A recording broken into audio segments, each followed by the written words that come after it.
Je crois au peuple. Le peuple,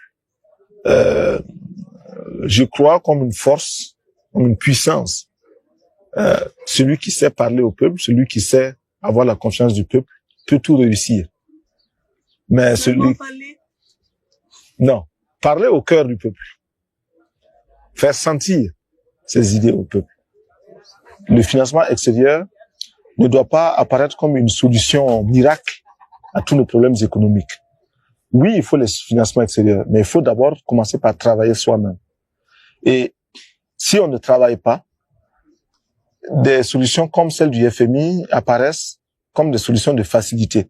Et dès qu'on a une petite difficulté, on court au FMI. Dès qu'on a une petite difficulté, on court au FMI. Ceci est une mauvaise chose. Deuxième élément très important aussi, c'est que nous avons l'impression que chaque fois qu'on nous pose les conditions, au niveau du FMI par exemple, c'est pour créer d'autres conditions. On nous dit, nous sommes prêts à vous accorder tel financement à condition que vous fassiez telle chose. Nous acceptons ces conditions, nous remplissons ces conditions. On nous amène encore d'autres conditions. On nous amène encore d'autres conditions. Cela devient troublant. Alors, quels sont les pays où le FMI a réussi? Quels sont les exemples où le FMI est parti et cela marche très bien? Nous n'en voyons pas.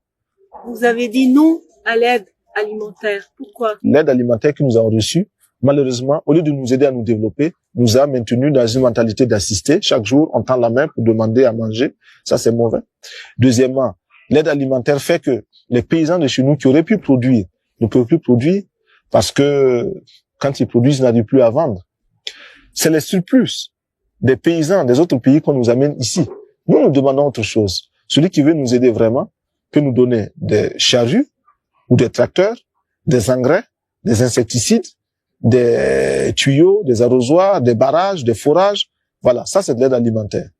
Mais celui qui nous amène les sacs de blé, de mil, de maïs ou du lait, celui-là ne nous aide pas. Il nous gave comme on gave les oies.